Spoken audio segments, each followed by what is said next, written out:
गंभीर राज में मिट्टी में मिली भारत की बादशाहत, बल्लेबाजी पूरी तरह से हुई फ्लॉप साबित। बाबूमा की टीम ने काटा बवंडर, टीम इंडिया के दिग्गजों ने किया सरेंडर, टूटा 53 साल पुराना रिकॉर्ड। जो ईडन गार्डन के मैदान में कभी नहीं हुआ वो गंभीर के राज में हो गया। टीम इंडिया को अफ्रीका के खिलाफ सीरीज में बड़ा नुकसान हो गया, लग गया माथे पर इस बार बहुत बड़ा कलंक। एक नहीं 5 खिलाड़ी नहीं पार कर सके दहाई का आंकड़ा। गंभीर पर उठने लगे फिर से सवाल, बल्लेबाजी में क्यों नहीं दे रहे कोच ध्यान।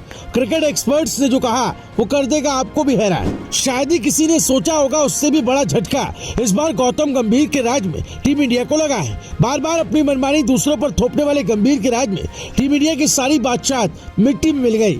ये हैरानी की बात नहीं, सच है, क्योंकि अफ्रीका ने ऐसा चक्रव्यूह रच दिया। भले ही जडेजा और बुमराह ने गेंदबाजी अच्छी कर टीम इंडिया को फायदा पहुंचाया, लेकिन बल्लेबाजी में टीम इंडिया पूरी तरह से फ्लॉप साबित हुई, जिसके बाद क्रिकेट जगत में भूचाल आ चुका है। क्योंकि 53 साल का इस मैदान में रिकॉर्ड टूटा और भारत की बादशाहत अफ्रीका के सामने मिट्टी में मिल गई, जिसके बाद फैंस का तो खून खौल उठा। क्रिकेट एक्सपर्ट्स तक ने सवाल उठाए जो आगे आपको बताते हैं, लेकिन उससे पहले आपको बता दें अफ्रीका की टीम ने भारत की सरजमी पर 15 साल बाद टेस्ट जीता। पर ये जीत सिर्फ एक जीत नहीं, बल्कि भारत की बादशाहत को मिट्टी में मिला देने वाला तमाचा साबित हुई। दरअसल कप्तान शुभमन गिल पहले ही आउट हो गए थे, क्योंकि उन्हें चोट लग गई थी, तो वो टीम से बाहर थे। लेकिन यहाँ सबसे बड़ा झटका लगा टीम इंडिया को। गंभीर के राज में सबसे कमजोर बल्लेबाजी की तस्वीर सामने आई, जहां एक नहीं 5-5 खिलाड़ी दहाई तक भी नहीं पहुंच पाए। 124 का मामूली सा लक्ष्य पहाड़ बन गया और भारत 93 पर सिमट गया। आपको बता दें दूसरे ही दिन मैच ऐसे मोड़ पर पहुंच गया कि लगा भारत आसानी से आगे निकल जाएगा, क्योंकि साउथ अफ्रीका ने पहली पारी में सिर्फ 159 रन बनाए थे।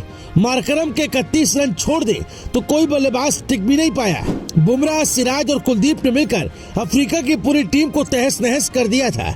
लगा कि गंभीर गिल का नया दौर भारत को back to back test dominance देगा, पर जैसे ही भारतीय बल्लेबाज क्रीज पर आए वहीं से कहानी पलट गई। पहली पारी में भारत किसी तरह 189 तक पहुंचा, लेकिन जिस तरह के शॉट्स और जिस तरह का डहना देखा गया उसने साफ संदेश दे दिया, टॉप ऑर्डर दबाव झेल नहीं पा रहा। राहुल ने 39 रन बनाए, पर बाकी बल्लेबाज ऐसे आए और गए मानो नेट प्रैक्टिस भी ठीक से नहीं हुई हो। साउथ अफ्रीका के हार्मर और मार्को यानसन ने भारतीय बल्लेबाजों को ऐसा फंसाया कि पूरा ईडन गार्डन्स चौंक गया। वहीं दूसरी पारी में साउथ अफ्रीका ने सिर्फ 154 रन बनाए और यहाँ तक आते आते हर एक्सपर्ट यही कह रहा था कि भारत ये मैच आसानी से जीत लेगा। लेकिन क्रिकेट में कहते हैं न मैच तभी खत्म होता है जब आखिरी रन बन जाए। साउथ अफ्रीका के गेंदबाजों ने ऐसे जाल बिछाया, भारतीय बैटिंग उस जाल में ऐसे फंसी कि मानो इतिहास दोहराने आया हो। 124 का टारगेट जो कागज पर छोटा था, मैदान में इतना बड़ा साबित होगा किसी ने सोचा भी नहीं था। एक एक विकेट गिरा और हर विकेट के साथ पूरा स्टेडियम हैरान रह गया। जैसे जैसे स्कोरबोर्ड रुकता गया वैसे वैसे भारत की उम्मीदें खत्म होती गईं। भारत 93 पर ढेर हो गया और अफ्रीका 30 रन से विजेता बन गया। इस जीत के साथ 53 साल पुराना रिकॉर्ड टूटा।